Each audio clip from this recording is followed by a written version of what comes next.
Not all composts are created equal, and it seems that the store-bought composts over the past few years have really diminished in quality. In this episode, I'm going to take a look at 9 different composts from all over the place and see how they match up to my homemade compost.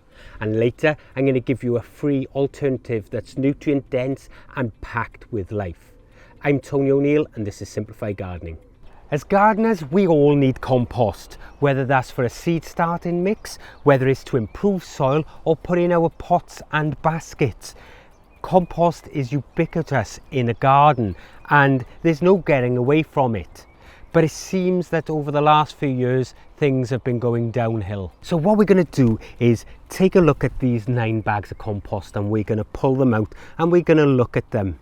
Now, we're going to look at a few different things. We're going to look at the texture of the soil. We're going to look at the colour of the soil, the quality of the ingredients in the actual compost, because I got to be honest, the details in the packaging isn't very good. And then we're going to sieve some of it, see how much is left over. And we're going to look at the colour, which will give us an indication of some things. And we're just going to assess whether or not things would grow well in it. So going through this compost, I found a number of factors that I really didn't like. And the first of those was the colour of a lot of these composts. Now, they weren't all the same, and I'm sort of generalizing here, but I just want you to just get a grasp on that. And the colour of most of these composts was pitch black. It was really dark, and that seems to suggest to me that it was totally overheated, which kills all the microbial life. You get that really dark colour, that pitch black colour, when it gets too hot. And there was even one compost that it got that hot that it turned to ash. Another factor that I looked at was smell, and when I took handfuls of them, some of them were absolutely soaking where they'd been stored, and that had turned anaerobic. And because of that, it really had that sort of hydrogen sulfide smell of rotting eggs. So, you know, when you think about it, this is pretty much devoid of life there.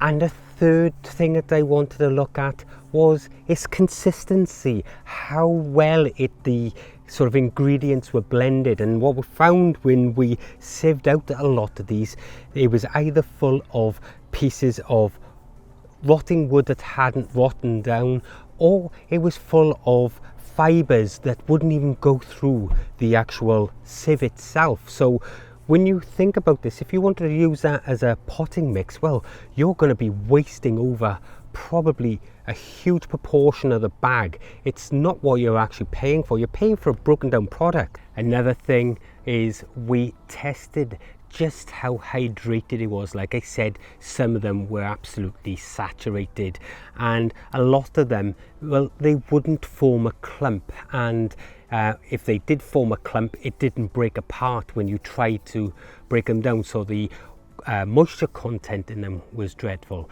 Now, a few of them had ingredients added like Bio 3, but yet there's no explanation on what this is.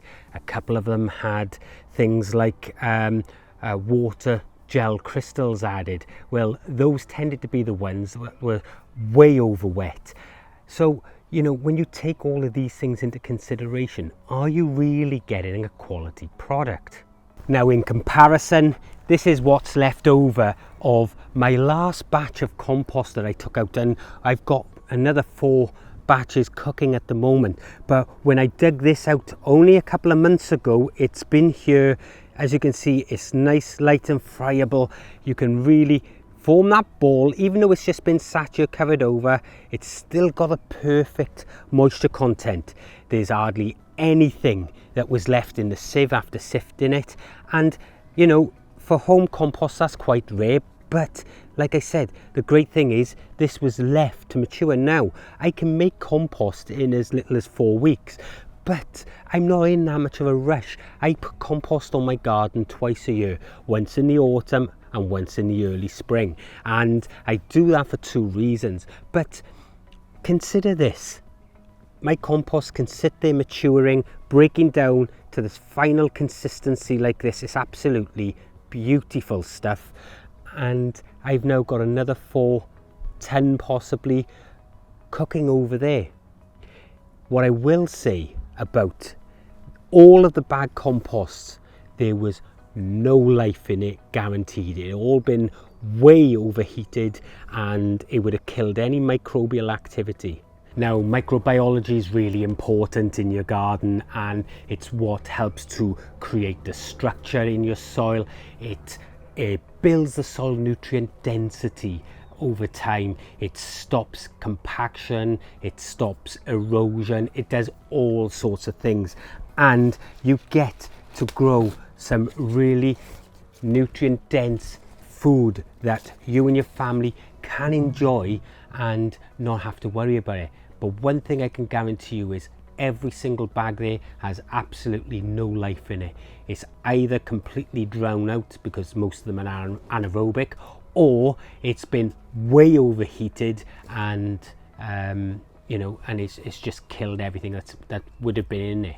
Now, there is a better way, and that's to create your own compost at home, because you know exactly what you've put into it and you can control the temperatures and you understand what's going on. And with that in mind, today I launched my brand new book, Composting Masterclass, and in this book I'm showing you all of the fundamentals behind composting. Not only does it cover all forms of composting, but it takes you through all of the intricacies, if you like, showing you exactly what happens at every stage of composting, even down to the microscopic level. And that's the important bit here. We are talking about creating a compost that smells like that woodland floor. We are talking about making compost that is full of life. We are talking about making nutrient dense compost, and we are talking about adding that to your garden, and all of that is in my book. Now, my book comes in 4 different formats: a hardback, paperback, an audio book, and it also comes in an ebook. And these are available pretty much everywhere, so you can get them all on Amazon.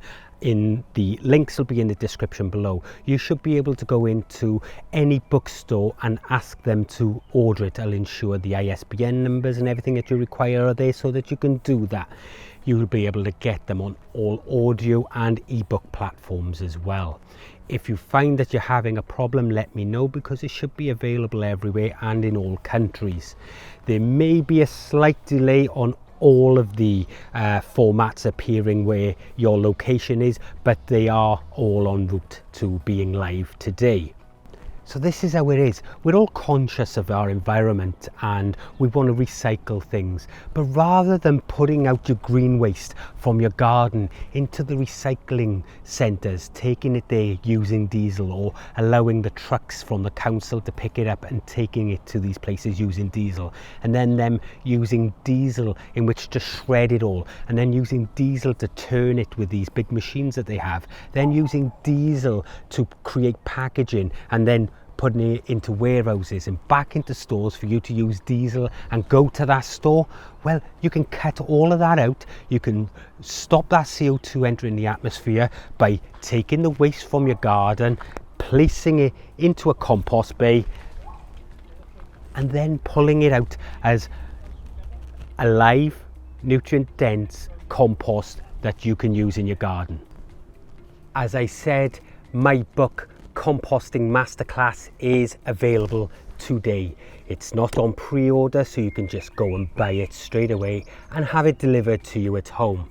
And there's 2 sections in this book that I really like, and that is section 3 and section 6. So we're talking chapters 3 and chapter 6.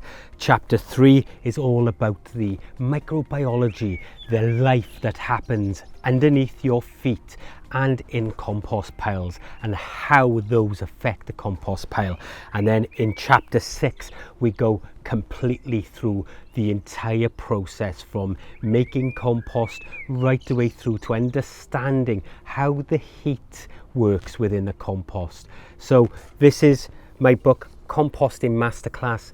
I'd love it if you would go and get yourself a copy and learn how to be a master in your garden and be self-reliant when it comes to compost.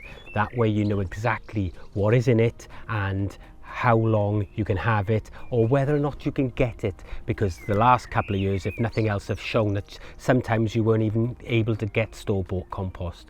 I'm Tony O'Neill and this is Simplified Gardening, where I show you how to garden in a simpler way. Remember folks, you reap what you sow, and I'll see you in the next one. Bye bye.